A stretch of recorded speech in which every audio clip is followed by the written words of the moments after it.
प्रिय विद्यार्थियों, आज की हमारी यह online class BA part second के विद्यार्थियों के लिए है और इस कक्षा में जो व्याख्यान हम आज लेकर आए हैं वह प्रैक्टिकल ज्योग्राफी से संबंधित है। प्रायोगिक भूगोल में एक विशेष महत्व रखता है।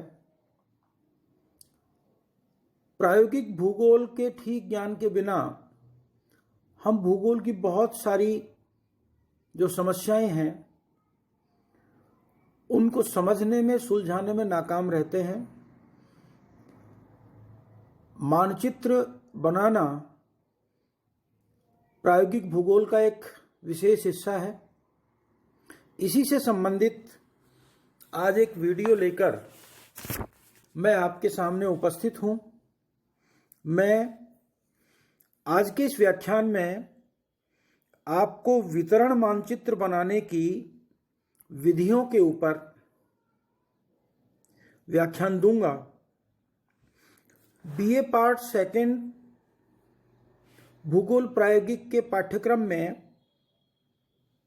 मात्रात्मक और अमात्रात्मक वितरण मानचित्र बनाने की इन दोनों ही विधियों को शामिल किया गया है। अमात्रात्मक विधियों में रंगारेख विधि, जिसको इंग्लिश में हम कलर पैच मेथड के नाम से या कोरोक्रोमेटिक मैप के नाम से जानते हैं, साथ ही वर्ण प्रतीकी विधि, जिसको हम इंग्लिश में कोरोस्केमेटिक या सिंबल मेथड के नाम से भी जानते हैं, इनको शामिल किया गया है।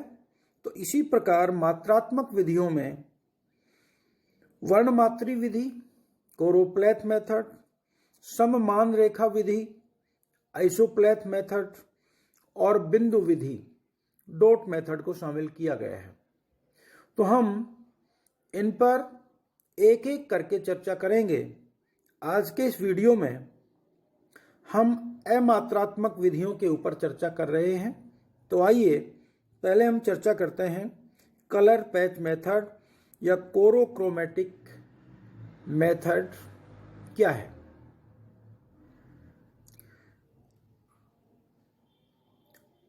अमात्रात्मक मानचित्र बनाने के लिए पहले तो हम इसको समझ लें, अमात्रात्मक विधियां और मात्रात्मक विधियां क्या हैं। दो पंक्तियों में मैं इसको स्पष्ट करना चाहूंगा। अमात्रात्मक वितरण मानचित्र की विधियों से आशय हमारा यह है कि ऐसे मानचित्र जिनको देखने से किसी मानचित्र में किसी वस्तु विशेष के वितरण के गुण के बारे में तो पता लगता है, लेकिन उसकी मात्रा के बारे में स्पष्ट नहीं होता। ये विधियां, जिन विधियों से ऐसे मानचित्र बनाए जाते हैं, उन विधियों को अमात्रात्मक विधि कहा जाता है। उदाहरण के तौर पर मान लीजिए हम किसी क्षेत्र में, भारत का उदाहरण लेते हैं। भारत के मानचित्र में हम राज्यों को दिखा रहे हैं, तो राज्यों को अलग अलग रंग से यदि हम दिखा देते हैं तो वो राज्य की क्षेत्र को वो दर्शा रहा है, उसके अलावा उसकी अन्य किसी विशेषता का प्रदर्शन वहां नहीं होता है। तो ये एक अमात्रात्मक विधि से ही हमने राज्यों का प्रदर्शन भारत के प्रशासनिक मानचित्र में, राजनीतिक मानचित्र में किया है। ठीक इसी प्रकार से मात्रात्मक विधियां ऐसी विधियां हैं जिसमें किसी वस्तु विशेष के, तत्व विशेष के वितरण की मात्रा को दर्शाया जाता है कि वहां कितनी मात्रा में वह तत्व मिलता है। उदाहरण के तौर पर यदि मान लीजिए भारत का जनसंख्या मानचित्र हम देखें, जनसंख्या घनत्व मानचित्र, तो हमें इस मानचित्र के अवलोकन से यह मालूम होता है कि किस राज्य में जनसंख्या का प्रति वर्ग किलोमीटर कितना घनत्व किसी समय विशेष में पाया जाता है। तो ये मात्रात्मक और अमात्रात्मक दो विधियां हैं। अब हम अमात्रात्मक विधियों में कोरोक्रोमेटिक मैप मेथड या कलर पैच मेथड की बात कर रहे हैं, जिसको हिंदी में हम रंगारेख विधि के नाम से जानते हैं।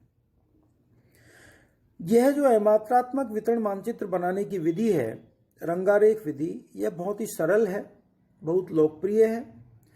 बहुत सारे मैप्स में इसका प्रयोग हम देखते हैं।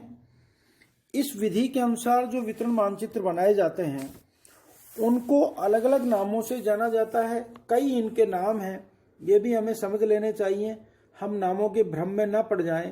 कहीं हम नामों के भ्रम में पड़ के हम ठीक से समझ ना पाएं कि ये अलग अलग विधियां हैं या एक ही विधि है। इनको हम हिंदी में रंगारेख विधि कहते हैं, रंगक विधि भी कहते हैं और रंग विधि या वर्ण विधि के नाम से भी जानते हैं। और इसी तरह से हमने पहले रंगारेख विधि आपको ये बोल दिया है, रंगारेख विधि के नाम से भी जाना जाता है। और इनसे बने हुए जो मैप्स हैं उनको हम colour patch map, tint map, colour map, chorochromatic map इत्यादि नामों से जानते हैं।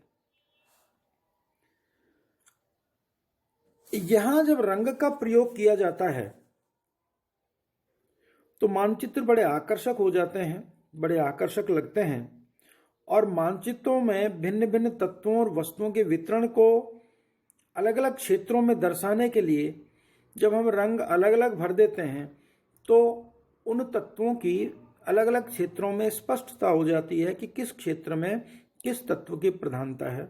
विशेष तौर पर प्राकृतिक प्रदेशों को के मानचित्र बनाने में, राजनीतिक और प्रशासनिक क्षेत्रों के मानचित्र तैयार करने में, विभिन्न भूमि उपयोग से संबंधित मानचित्र बनाने में, वैज्ञानिक क्षेत्रों से संबंधित, भूवैज्ञानिक क्षेत्रों से संबंधित मानचित्रों की रचना करने में और प्राकृतिक वनस्पति, मिट्टियां इत्यादि तत्वों को प्रदर्शित करने में इस प्रकार के मानचित्र की विधियों का इस्तेमाल विशेष तौर पर होता है। अगर हम देखें तो ये रंगों के प्रयोग की दृष्टि से जो मानचित्र बनाए जाते हैं जिनको हम कलर पैच मैप नाम दे रहे हैं या कोरोक्रोमेटिक मैप नाम दे रहे हैं, ये भी दो प्रकार के हो सकते हैं। इनको दो वर्गों में रखा जा सकता है। पहला ऐसा वर्ग जिसमें कार्टोग्राफर को, मानचित्रकार को रंगों का प्रयोग करने में, उसका चयन करने में आजादी मिलती है। वह स्वतंत्र होता है मानचित्रकार कि कहां कौन सा रंग वह भरे। और दूसरी एक ऐसी स्थिति है कि जिसमें मानचित्रकार मानचित्र में रंग भरने के लिए स्वतंत्र नहीं होता, बल्कि उसे अंतर्राष्ट्रीय मानदंडों के अनुसार, अंतर्राष्ट्रीय मान्यताओं के अनुसार मानचित्र में निर्धारित जो रंग हैं उन्हीं का प्रयोग करना पड़ता है। उन स्थानों पर वही निर्धारित रंग ही भरने पड़ते हैं जो इंटरनेशनल मान्यता प्राप्त है, अंतर्राष्ट्रीय मान्यता प्राप्त है। तो इनके उदाहरण के तौर पे हम देख सकते हैं जहां मानचित्रकार रंग भरने में, रंग का चयन करने में स्वतंत्र है, उनमें वही जैसे राजनीतिक मानचित्र हैं, विभिन्न राज्य, एक उदाहरण लें, एक राजस्थान है, राजस्थान राज्य का मानचित्र बनाया है। राजस्थान राज्य के मानचित्र में यदि विभिन्न जिलों को दर्शाना है तो यह मानचित्रकार की अपनी स्वतंत्रता है कि वह किस जिले में कौन सा रंग भरे, और एक ही रंग एक से अधिक जिलों में भी वह भर सकता है।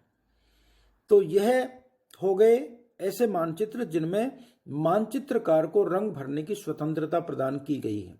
लेकिन दूसरी ओर ऐसे मानचित्र जिनमें मानचित्रकार को रंग के चयन की आजादी नहीं है, रंग का चयन उसे अंतर्राष्ट्रीय मान्यताओं के आधार पर करना पड़ता है।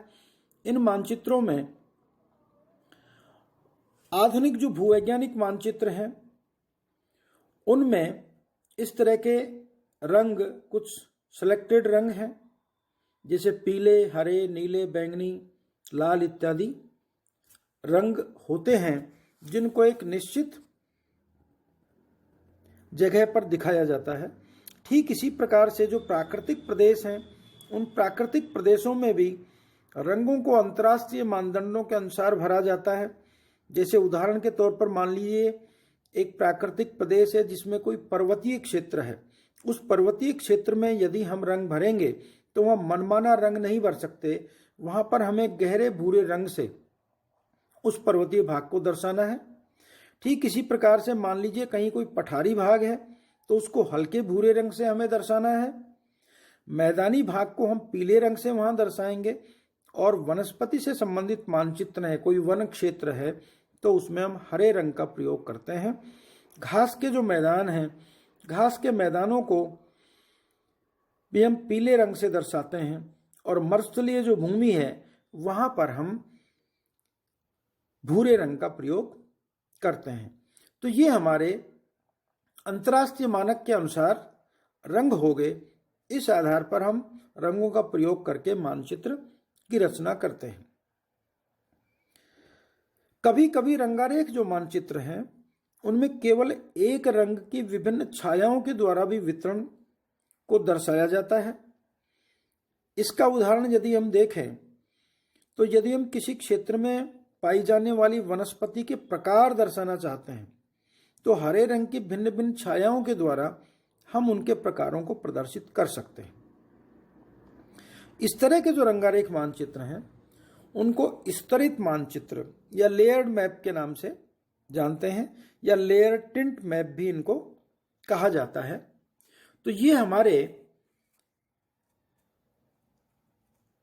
जो कलर पैच मैप हैं, जो हमारे कोरोक्रोमेटिक मैप हैं, रंगारेख मानचित्र हैं, उनको बनाने के लिए विशेष जो सावधानियों की जरूरत है, विशेष जो ध्यान देने की बात है वो हमने चर्चा की है। हम हमारे जो PDF डालेंगे उसमें आपको दर्शाएंगे कि आप किस तरह से इस विधि से वितरण मानचित्रों को बना सकते हैं। तो आज के इस वीडियो में